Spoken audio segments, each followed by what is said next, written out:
Olá meninos, tudo bem? Então, vamos começar a fazer a correção da nossa tarefa sobre as vanguardas europeias. Eu decidi gravar um vídeo para tentar algo diferente. Eu nunca fiz isso assim, então me desculpem, né, que vocês serão os meus cobaias, né, nessa primeira videoaula. E como eu não sei fazer edição de vídeos, então provavelmente vão ter erros, vão ter coisas que não deveriam estar, mas eu pretendo seguir, tá bom? Para quem não lembra qual tarefa é essa tarefinha aqui, tá bom? Está virada ao contrário porque a câmera está frontal, ok? E para isso eu pedi a ajuda de alguns colegas de vocês. Para não ficar cansativo, eu pedi que alguns colegas lessem para mim as alternativas. Então vamos lá. Primeiro aluno. Vanguardas culturais europeias. Número 1. Todas as manhãs, quando acordo, experimento um prazer supremo, o de ser Salvador Dalí. Então, primeiro, pessoal, vamos pensar o seguinte. Todas as manhãs, quando acordo, experimento um prazer supremo. O que seria isso? Prazer supremo. Quer dizer que é um prazer máximo, que é uma coisa única. E o que ele está se dando mérito? De ser quem ele é. Então, ele está se aceitando. Vamos pensar que a relação com o sono tem muito a ver com essa questão, ok? Assim escreveu o pintor dos relógios moles e das girafas em chamas, em 1931. Esse artista excêntrico deu apoio ao general Franco durante a Guerra Civil Espanhola e, por esse motivo, foi afastado do movimento surrealista por seu líder, André Breton. Desta forma, Dalí criou seu próprio estilo, baseado na interpretação dos sonhos e nos estudos de Sigmund Freud, denominado método de interpretação paranoico. O Salvador Dalí ele se inspirou na psicanálise. A psicanálise surgiu, né, em meados do início do século com o Freud. E Freud ele trouxe para nós uma questão relacionada com o psicológico, com o psíquico, que existe um ser humano dentro da mente, né? Que o ser humano não é estagnado, que a mente é um mundo próprio. Então, cada ser humano tem o lado bom, tem o lado ruim. Ele denominou isso como id, ego, superego, né? Para quem se um dia tiver vontade de fazer psicologia e quiser entender mais sobre isso, tá bom? Esse método era constituído por textos visuais que demonstram imagens. Letra A. Do fantástico impregnado de civismo pelo governo espanhol, em que a busca pela emoção e pela dramaticidade desenvolveu um estilo incomparável. Pessoal, presta atenção. O método que foi constituído por textos visuais dele era relacionado com o fantástico. Ele buscava. Estava relacionado com o civismo. Se você olhar para a obra do Salvador Dalí, você vai pensar: nossa, que cara patriota. Letra B. Do onírico que misturava sonho com realidade e interagia, refletindo a unidade entre o consciente e o inconsciente como um universo único ou pessoal. Letra C. Da linha inflexível da razão, dando vazão a uma forma de produção despojada no traço, na temática e nas formas vinculadas ao real. Letra D. Do reflexo que, apesar do termo paranoico, possui sobriedade e elegância advindas de uma técnica de cores discretas e desenhos precisos. Letra E. Da expressão e intensidade entre o consciente e a liberdade, declarando o amor pela forma de conduzir o enredo histórico dos personagens retratados. Então, pessoal, vamos pensar o seguinte: para quem não sabe o que é onírico é tudo aquilo que está relacionado com sonhos. É o mundo dos sonhos. Para quem não lembra, o Salvador Dalí é o cara que fez aquele quadro que tem um monte de relógio derretendo. Então, ele trabalhava com essa temática de algo meio que imaginado por um mundo de sonhos, porque é só no mundo de sonhos onde relógios derretem, as coisas derretem. Então, a questão certa aí é a letra B, do onírico, que misturava sonho com realidade e interagia refletindo a unidade entre o consciente e o inconsciente como um universo único e pessoal. Porque lá no texto ele fala que criou um estilo próprio baseado na interpretação dos sonhos. Quando ele já diz sonho, então quer dizer que está relacionado com o onírico. A número 2, que vai ser a outra. A internet, né, como sempre, ela colabora. É a tecnologia, né, gente? É a tecnologia que ela está sempre pronta para atrapalhar a vida da pessoa, se puder. Então, vamos lá. A leitura do poema Descrição da Guerra em Guernica traz a lembrança do famoso quadro de Picasso. Entra pela janela o anjo camponês, com a terceira luz na mão, minucioso, habituado aos interiores de cereal, aos utensílios que dormem na fuligem. Não compreendem bem os símbolos dessa colheita, hélices, motores furiosos. E estende mais o braço, planta no ar como uma árvore, a chama do candeeiro. Uma análise cuidadosa do quadro Guernica de Picasso permite que se identifique as cenas referidas nos trechos do poema. Kelly. Então, meninos, é o seguinte. O poema está falando da entrada de um anjo pela janela com uma tocha na mão. Então, a questão você tinha que ir lá no quadro e analisar em quais quadrantes tem a cena de um anjo, na visão de Picasso, né? Entrando com uma tocha na mão. Então, a alternativa correta é a letra C. É a E1, D1 e C1, ok? Agora, nós vamos para a questão número 3. Leia o trecho abaixo para responder as questões 3 e 4. Conta-se que, diariamente, na hora de adormecer, Saint-Paul-Rox, meu francês tá uma porcaria, mas tá bom, mandava colocar sobre a porta de sua mansão de Cameret um aviso onde se lia: o poeta trabalha. Então, vamos lá. Com base nas concepções surrealistas, estabeleça a relação entre as ideias do texto e uma característica do movimento. Então vamos lá. No surrealismo, né, trabalhava-se com a ideia do psicológico, do mundo dos sonhos. Então, diante do texto, quais são as ideias e uma característica do movimento? Então vamos lá. O texto faz referência a uma das características mais marcantes do surrealismo, a exploração das imagens do inconsciente, oníricas. Por isso, o aviso de que o poeta trabalha quando este vai dormir. Como eles têm aquela ideia de que o sonho é que traz a vida, né, que tem o mundo nos sonhos, então, para ele, quando o poeta dorme, é quando ele está trabalhando. Então, o mundo dos sonhos para ele é um mercado de trabalho. Número 4. Número 4. Para variar, né? Paciência, porque eu acho que o áudio vai. Agora. Que outro estilo literário valorizou também a concepção encontrada no texto? Então, que estilo literário? Que escola literária também? Porque também escola e estilo têm a mesma significação, tá bom? Escola literária, estilo literário, cada um usa uma, certo? A escola literária que teve mais a ver com essa questão do surrealismo é o simbolismo, porque no simbolismo, vocês devem ter estudado, o simbolismo ele trata de coisas místicas, de coisas inexplicáveis, então ele trazia poemas que tinham musicalidade, que trabalhava com um mundo paralelo, coisa como se fosse algo muito diferente e irreverente, tá bom?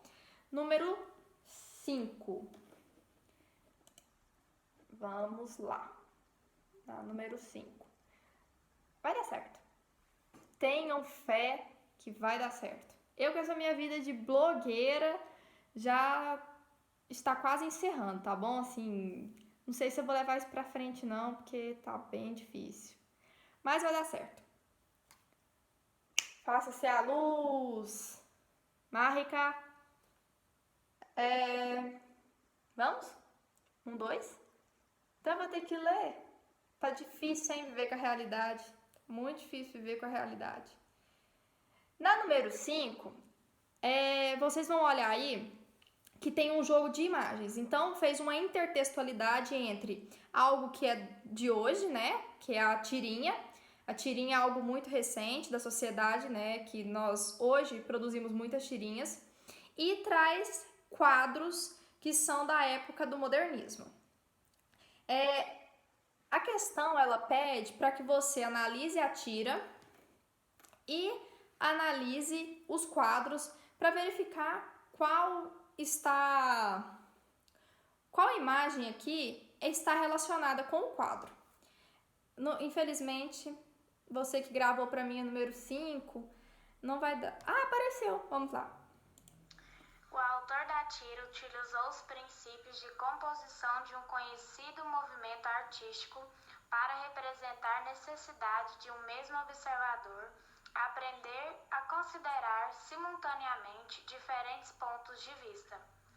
Das obras reproduzidas, todas de autoria do pintor espanhol Pablo Picasso, aquela em cuja composição foi adotado um procedimento semelhante Isso vai ser muito gracinha. Vamos lá. Qual das obras foi que tem uma composição semelhante? Gente, essa aqui não precisa nem ser um gênio, né, da lâmpada, nem ler muito para saber que a resposta certa é a letra E, porque o menininho da tira aí, que é o Bill Walterson, não é o Calvin, desculpa, é o Calvin. Que o Calvin tá com os olhos um para um lado e um para o outro, assim como a pintura de Marie-Thérèse, que é o quadro apoiado nos cotovelos. Perdoa o francês aí. A próxima, vamos lá. Analise as imagens, leia o texto a seguir. O artista expressionista transfigura assim todo o espaço. Ele não olha, vê, não narra, vive, não reproduz, recria. Não encontra, busca a concatenação dos fatos. Fábricas, casas, doenças, prostitutas, gritos e fome. É substituída por sua transfiguração. Com base no texto e nos conhecimentos sobre arte brasileira, é correto afirmar que as imagens que se aproximam do expressionismo são. Então, vamos olhar as imagens aí. Nós temos 4 quadros, 4 obras. A primeira obra é O Farol, de Anita Malfatti. A segunda obra é O Interior de Indigentes, de Leyser Segal. A terceira, Manacá, da Tarsila do Amaral. E a quarta, Autovida. Se você analisar, você vai perceber que só de olhar para a composição da obra, qual aqui que parece mais surreal? Né? Vamos fazer uma análise da obra. Você tem as alternativas, né? Logo, você vai ter que decidir entre 2 ou 3 que estão mais em acordo com o que foi pedido. Analisando aqui, você vai já saber que a Anita Malfatti fez parte, sim, do movimento surrealista. Então, a 1 com certeza é. Então, olhando assim, você elimina a letra C e a letra E. Se você olhar a número 4, não é uma obra que tem cara de ser surrealista. Então, você também pode eliminar a 4. Então, você elimina a letra B. Olhando a 3, você vai pensar que a Tarsila do Amaral não fazia parte do surrealismo, ela fazia parte do cubismo, se a minha memória não estiver muito falha. Então, se não é da Tarsila, a questão certa é a alternativa A, as obras 1 e 2. Vamos para a questão número 7. Vamos lá. Lembrando, pessoal, que a análise de obras, se você não tem um olho clínico para analisar a arte, você precisa ter conhecimento entre qual autor fez parte de qual movimento. Então vamos lá para o número 7. Número 7. A intenção do cubismo, pelo menos no começo, foi expressar volume.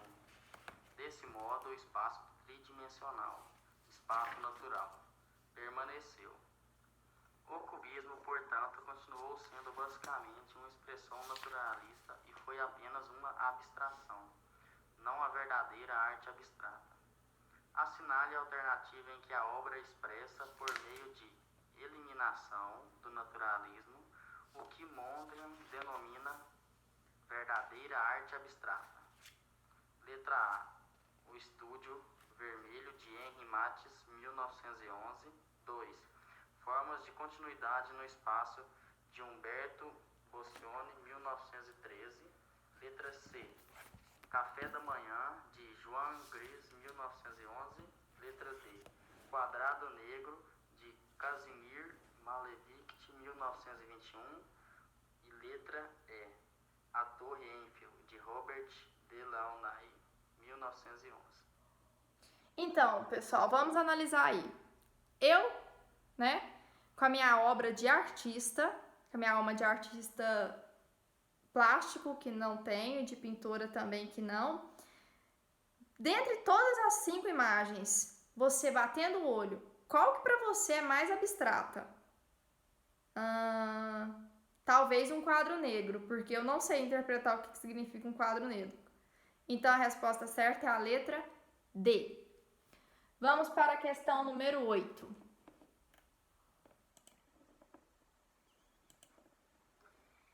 Em 1924, os surrealistas lançaram um manifesto no qual anunciaram a força do inconsciente na criação de novas percepções, valorizaram a ausência de lógica das experiências psíquicas e oníricas, propondo novas experiências estéticas. Sobre o surrealismo, é correto afirmar: letra A. Acredita que a liberação do psiquismo humano se dá por meio da sacralização da natureza. Letra B. Baseia-se na razão, negando as oscilações do temperamento humano. Letra C. Destaca que o fundamental na arte é o objeto visível, em detrimento do emocionalismo subjetivo do artista. Letra D. Concede mais valor ao livre jogo da imaginação individual do que à codificação das ideias da sociedade ou da história. Letra E. Busca limitar o psiquismo humano e suas manifestações, transfigurando-o em geometria a favor de uma nova ordem. Então, pessoal, eu já fiquei dando spoiler aqui, balançando a cabeça, Nós já falamos sobre o surrealismo, que valoriza o sonho.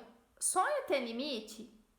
Você consegue falar assim, não, essa noite eu vou sonhar tal coisa. Não. Então, vamos eliminar a letra E, porque o psiquismo humano, não tem como eliminar se você está falando sobre sonhos. A alternativa correta é a letra D. Concede mais valor ao livre jogo da imaginação individual do que à codificação dos ideais da sociedade ou da história. Então, ele trabalha com a imaginação, com os sonhos. Isso é o surrealismo. Vamos para a última questão, que é a questão número 9. Beiramarávamos em alto pelo espelho de aluguel arborizado das avenidas Maria sem sol. Losangos tênues de ouro bandeira nacionalizavam o verde dos montes interiores. Esse fragmento da obra Memórias Sentimentais de João Miramar de Oswaldo de Andrade revela a influência de uma corrente de vanguarda europeia do modernismo. Marque-a. Alternativa A. Futurismo, pela exaltação à velocidade e à tecnologia automotiva. Alternativa B. Surrealismo, pois as imagens insólitas apresentadas parecem ter sido extraídas do sonho ou do inconsciente do narrador. Alternativa C. Cubismo, já que somente parte dos objetos e da paisagem são descritas, a imagem é fragmentária. Alternativa D. Expressionismo, pela caricaturização